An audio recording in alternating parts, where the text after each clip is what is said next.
जी अस्सलाम वालेकुम स्टूडेंट्स। जी बच्चे क्या हाल है? जी बच्चों, आज हम पढ़ने वाले हैं जी प्रोडक्टिव वर्क। और बच्चे याद रख रहे हैं, बड़ा ही अहम टॉपिक है, इसलिए बहुत ज़्यादा तवज्जो से सुनना है। और ये वाला टॉपिक बच्चों आपको ना सिर्फ 9वीं 10वीं बल्कि 11वीं और 12वीं के लिए भी फायदेमंद साबित होगा। और अगर इसको आप बच्चों तवज्जो से ज़रा सुन लें तो इंशाल्लाह काफ़ी हद तक आपको वर्ब का इस्तेमाल जो होगा आ जाएगा और आपको कभी भी रट्टा नहीं लगाना पड़ेगा। जी बच्चों, आपको जो होता है इंग्लिश का पहला जो होता है मारूजी, पहला क्वेश्चन आपका है। जब आपका पेपर दिया जाएगा तो उसका पहला क्वेश्चन जो होता है वही आपका है कि choose the correct use of verb in the following. चार आपके पास जो होते हैं ऑप्शन होते हैं, उसमें से आपके एक जो होता है ऑप्शन को जो होता है वो पिकअप करना होता है, जो कि आपको जो आप बेहतर समझते हैं उसको आपको चूज करना होता है और उसको आगे सर्कल में बबल में फिल अप करना होता है। तो बच्चे अच्छी तरह समझें। उम्मीद है कि ये टॉपिक आपके लिए बड़ा ही इंशाल्लाह फिर जो होता है इंफॉर्मेटिव साबित होगा। ये बच्चे देखें तो मैंने लिखा है डेली, एवरीडे और एवरी ईयर। आपने पूरे फिक्रे को पढ़ना है। अगर पूरे फिक्रे के अंदर आपके इन तीनों में से कोई चीज अगर डेली लिखा हो, एवरीडे लिखा हो या एवरी ईयर लिखा हो तो आपने हमेशा वर्ब की जो होती है फर्स्ट फॉर्म उसमें इस्तेमाल करनी होती है। जी बच्चे, इसके बाद ऑलवेज, ऑलवेज का मतलब होता है हमेशा। और हमेशा जो होता है ये भी मौजूदा ज़माने को ज़ाहिर करता है और इसके साथ हमेशा आपने फर्स्ट फॉर्म इस्तेमाल करनी होती है। बाकी जहाँ सब्जेक्ट की बात है तो बच्चे सब्जेक्ट आप लोगों का काम है देखना। अगर आपका सब्जेक्ट जो होता है ही, शी, इट या सिंगुलर नाउन हो तो वर्ब के साथ जो होता है हमने एस या एस वाला इससे इस्तेमाल करना होता है। अगर आपका जो होता है इसके अलावा जो होता है वो आपका सब्जेक्ट आ जाता है, दे है, वी है, यू है, ये प्लूरल नाउन है, तो हमने एस या एस के बगैर जो इससे हिस्सा होता है वो वाला इस्तेमाल करना होता है। इसके बाद आपके यहाँ पर लिखा सिंस और फॉर। तो ये बच्चों आपने पूरा फिक्रा पढ़ना होता है। फिक्रा पढ़ने के बाद अगर आपको पूरे फिक्रे में कहीं सिंस नजर आ जाए या फॉर नजर आ जाए तो आम तौर पर जो होता है इनमें से कोई भी लाजमी आपके ऑप्शन होगी, हैज बीन होगा या हैवन होगा या हैडबन होगा। इन जो होते हैं तीनों में से लाजमी तौर पर जो होता है ये आपके होता है। अगर आपका सब्जेक्ट जो हो उसमें लिखा हो ही, शी, इट या सिंगुलर नाउन हो तो फिर आपने देखना है ये आपके लगेगा हैज बीन होगा या आपके हैड बीन, दोनों में से ऑप्शन लाजमी होगा। अगर आपके जो होता है वो सब्जेक्ट आपका यू हो, दे हो, वी हो या प्लूरल नाउन हो तो फिर आपने हैव बीन लगाना होता है या हैड बीन, इन दोनों में से कोई ना कोई एक ऑप्शन आपके लाजमी होगा। इसके बाद बच्चे आपका जो होता है चौथा रूल है कि आपने पूरा फिक्रा पढ़ना है। पूरे फिक्रे के अंदर कहीं ना कहीं आपके अगो लाजमी लिखा होगा। अगर आपके फिक्रे में अगो आ जाता है तो आपने हमेशा सेकंड फार्मूला जो होती है इस्तेमाल करनी होती है। मिसाल के तौर पर आपके आ जाता है कि मैंने ये बाईसाइकिल 2 साल पहले खरीदा। I bought this bicycle two two month ago. I bought this cycle 2 month ago, तो उसमें अगो लिखा होगा तो बॉट इसकी सेकंड फॉर्म होगी। इस तरह की अगर मिसालें देखें तो आप लिखना चाहते हैं she has been living in this house for 10 years. She has been living in this house for 10 years, तो शी के साथ हैज बीन आ जाएगा। अगर इसके आपके सिर्फ जो होता है यू लिखा हुआ है, you have been living in this house for 10 years, तो फिर आपके पास आ जाएगा यू के साथ आपने हैव बीन लगाना है या हैड बीन लगाना है। इसके बाद अगर ऑलवेज है कि वो हमेशा देर से आता है, he comes home, he comes late always, he या ही ऑलवेज कम्स लेट, तो ये मौजूदा ज़माने में ज़ाहिर करके इसके साथ आपने हमेशा वर्ब की पहली फॉर्म इस्तेमाल करनी होती है। और ऊपर वाले जो होती है तो आपके रूटीन की है डेली एवरीडे, मसलन वो रोजाना ही लेट आता है, ही कम्स लेट एवरीडे या एवरी ईयर या डेली। इसके बाद आपका आ जाता है यस्टरडे। और यस्टरडे जो होता है सारे लोग हम जानते हैं कि गुजरे ज़माने को ज़ाहिर करता है, कल को ज़ाहिर करता है, तो उसके साथ हमेशा जो होती है फर्स्ट फॉर्म जो हमेशा हमने सेकंड फॉर्म लगानी होती है। पूरा फिक्रा हमने पढ़ना होता है। अगर पूरे फिक्रे में आपको यस्टरडे जो होता है नजर आ जाता है उसके साथ आपने हमेशा सेकंड फॉर्म लगानी होती है। मसलन वो कल देर से स्कूल गया है, he went to school he went to school late yesterday, यानी ये कल की बात हो रही है तो इसके साथ हमेशा सेकंड फॉर्म लगाएंगे। जबकि आपके पास विल और शैल जो होते हैं ये हमेशा इसका मतलब होता है डागेगी और ये आने वाले जमाने को ज़ाहिर करते हैं, यानी कल को ज़ाहिर करते हैं। मसलन जिस तरह he will come to see me tomorrow, he will come to see me tomorrow, और इनके साथ हमेशा वर्ब की जो होती है पहली फॉर्म हम इस्तेमाल करते हैं। और अक्सर इनके साथ tomorrow भी इस्तेमाल होता है लेकिन लाजमी नहीं है। मसलन वो खत लिखेगा he will write a letter, तो इसके साथ लाजमी टुमारो आ जाए। इसके साथ बाद फिक्रों में शैल भी और विल भी आपने पूरा फिक्रा पढ़ के देखना है। अगर उसके अंदर आपके शैल या विल भी लगा हुआ हो तो उसके साथ हमेशा आईएनजी वाली फॉर्म या चौथी फॉर्म जिसको हम कहते हैं वो आपके आएगी। ये बच्चे शर्त ये होते हैं कि फिक्रा आपका एक्टिव वॉइस का हो। आमतौर पर आपके वर्ब का इस्तेमाल जो होता है वो एक्टिव वॉइस में ही होता है, इसलिए ये सारा रूल जो होते हैं एक्टिव वॉइस के लिए, तो पैसिव वॉइस में कुछ रूल जो होते हैं वो चेंज हो जाते हैं।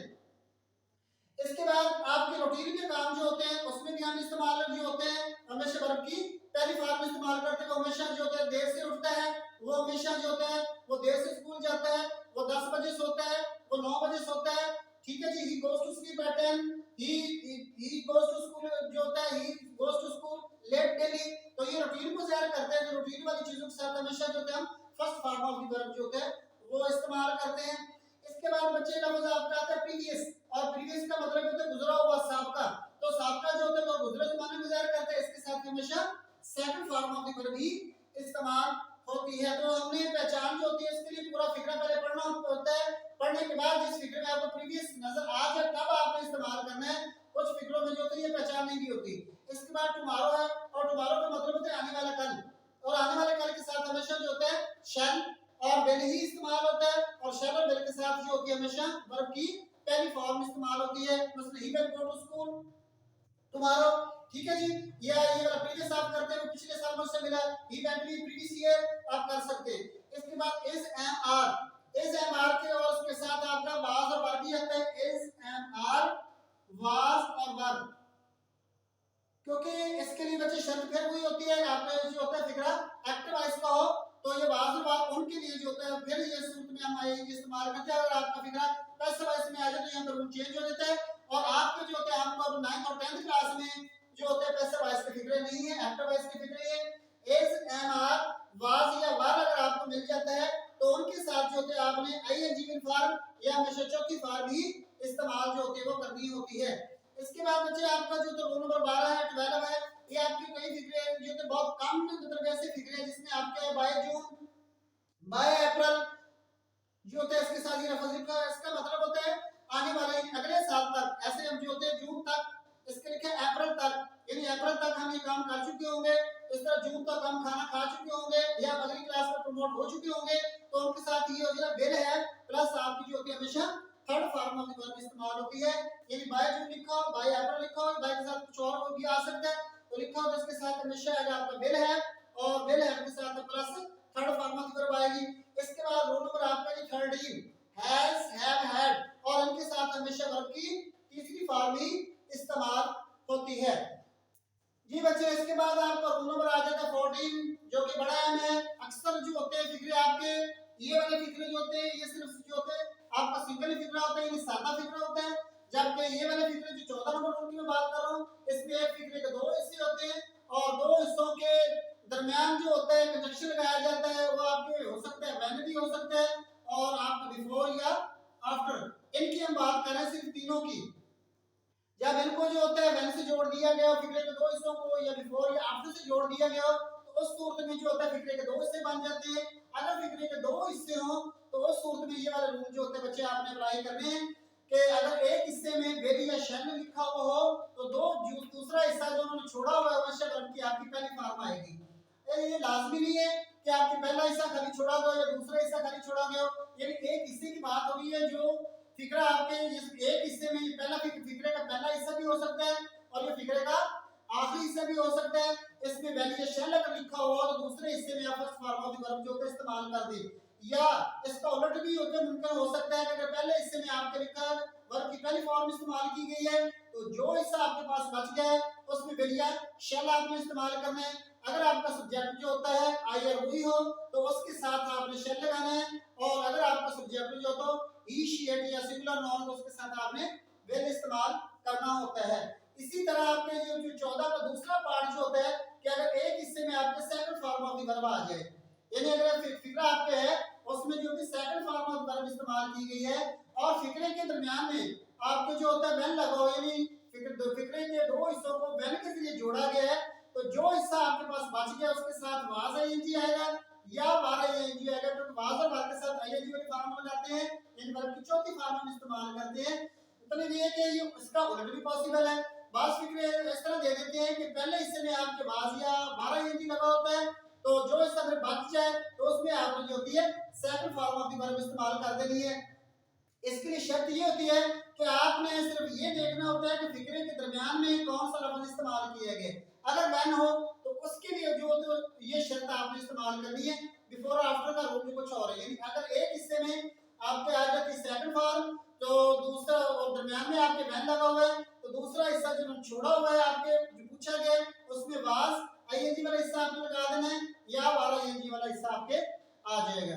ये बच्चे इसके बाद चौथे का आपका तीसरा पार्ट है कि अगर एक हिस्से में आपके सेकंड फॉर्म लगी हुई हो और फिक्रे के जो के दरमियान में आपके आफ्टर या बिफोर आ जाए, यानी फिक्रे को जोड़ा गया है आफ्टर और बिफोर से, तो फिर जो हिस्सा बच गया उसमें आपने जो होती है हमेशा third form head plus third form आपने जो होती है हमेशा इस्तेमाल करनी होती है। और ये जो होता है अक्सर कंफ्यूजन का शिकार जो होता है स्टूडेंट के लिए जो होता है मसला बनता है कि उल्ट कर जाते हैं कि अगर बैनर आपके फिक्रे के दरमियान में दोबारा देख लें, अगर बैनर लगा हुआ है एक हिस्से में सेकंड फॉर्म आएगी, दूसरे में से बाज या वाई या 12 जो वाला हिस्सा आ जाएगा। और अगर एक हिस्से में वर्ब की सेकंड फॉर्म इस्तेमाल की गई है और फिक्रे के दरमियान में आपके आफ्टर या बिफोर आपको नजर आ जाता है, तो जो दूसरे का फिक्रे का दूसरा हिस्सा बच गया उसमें हेड या हेड प्लस आपने थर्ड फॉर्म जो होते हैं वो इस्तेमाल करनी होती है। ये फिक्रा बाज बात हेड वाला हिस्सा पहले लगा देते हैं और सेकंड वाला हिस्सा जो होता है वो जो होता है बाद में लिखा होता है ये वाला हिस्सा पहले आ जाता है। तो आपने ये देखना है अगर ये हेड वाला हिस्सा पहले लगा दिए गए दूसरे से सेकंड फॉर्म लगा दें और दरमियान में शर्त है कि दरमियान में बिफोर और आफ्टर हो, और अगर पहले हिस्से में सेकंड फॉर्म लगा दी गई है और दरमियान में बिफोर या आफ्टर है तो दूसरे हिस्से में हेड प्लस थर्ड फॉर्म वाला हिस्सा आपका आ जाएगा। इसके बाद बच्चे आपका रह जाता है नाउ और एट प्रेजेंट। इसका मतलब होता है इस वक्त और ये मौजूदा ज़माने इस वक्त का मतलब है कि मौजूदा ज़माने इस वक्त जारी है और ये जारी है को ज़ाहिर करते हैं, इसलिए इनके साथ जो होता है हमेशा आईएनजी फॉर्म आती है। आईएनजी से पहले आपका जो होता है इस या आर जो होता है हेल्प वर्ब का होना लाजमी है। आपकी बुक में जो है ज्यादातर इज आईएनजी वाला है, मिसाल जो होता है 10th और 9th दोनों क्लास में लिखा है the baby is crying for milk no, baby is crying for milk no, ये वाला सबसे ज्यादा जो फिक्र आपके पेपर में आया हुआ है। या she is reading a newspaper no, she is reading a newspaper no, ये वाला या ये वाला दोनों आपके पेपर जो होते हैं बहुत ज्यादा आपके पेपर में फिक्र आपके आ जाते हैं। इसके बाद बच्चे आपका जो 16वां रूल है वो आपके लिखे हैड बीन, हैव बीन या हैज बीन, इनके साथ जो होते हैं हमेशा आईएनजी वाली फॉर्म जो या वर्ब की चौथी फॉर्म जो इस्तेमाल हम करते हैं। और इसके बाद आपका रह जाते हैं जी रूल नंबर 17 कुदरती अवामिल जो होते हैं जो अल्लाह ताला ने बनाया है जिसकी मिसालें हैं जी, मसलन सूरज जो होता है मशरक से निकलता है, sun rises in the east, सूर्य मशरक में गरूब होता है, sun sets in the west. और इसके बाद जो होती है जमीन सूरज के गिर्द घूमती है, the earth revolves around the sun, इनके साथ जो होता है वर्ब की पहली फॉर्म हम इस्तेमाल करते हैं क्योंकि इसमें जो होता है आपका नाउन या सब्जेक्ट जो होता है सिंगुलर ही होता है, इसलिए हमेशा जो होता है वर्ब के साथ एस या ईएस वाला इसे इस्तेमाल हम करते हैं। मसलन हम लिखते हैं सूर्य मशरक से निकलता है हम लिखते हैं sun rises in the east, और सूर्य मशरक में जो मगरिब में गरूब होता है हम लिखते हैं sun sets in the west, क्योंकि सन जो है सिंगुलर है इसलिए सेट्स आ जाएगा। दी अर्थ रिवॉल्व्स, इसमें आपने रिवॉल्व्स ही लगाना है क्योंकि अर्थ जो होती है वो आपका सिंगुलर नाउन है। इसके बाद एक बच्चे फिक्रा और है जो कि आपकी जिसमें लिखा होता है ऑलरेडी, ये आपके लिखा होता है ऑलरेडी, यानी इसका मतलब होता है कबल, पहले, थोड़ा सा पहले की बात करते हैं कबल पहले, और इसके साथ जो तो थोड़ा सा पहले गुजरा जमाना गुजारा करता है, ठीक है जी, तो उसके साथ हमेशा हैव इस्तेमाल हम करते हैं, हैव, और हैव के साथ जो कि हमेशा थर्ड फॉर्म जो होती है वर्ब की इस्तेमाल होती है। मतलब आपकी बुक में सबसे ज्यादा फिक्रा जो होता है I have already posted the letter, I have already posted the letter, तो उसमें ऑलरेडी आ जाता है, तो ऑलरेडी अगर आपके आ जाए तो उसमें आपने have plus third form of the verb जो होते हैं वो इस्तेमाल करना होता है। बच्चे इसको अच्छी तरह समझ लें, 9th और 10th दोनों क्लासेस के जो होते हैं क्लासेस के लिए बड़े ही ये आपके लिए इंपॉर्टेंट चीज है, तो मेहरबानी करें इसको अच्छी तरह जी समझ लेना। जी बच्चों, अगर मेरी वीडियो पसंद आए तो उसको लाजमी सब्सक्राइब कीजिएगा। अस्सलाम वालेकुम रहमतुल्लाहि व बरकातहू।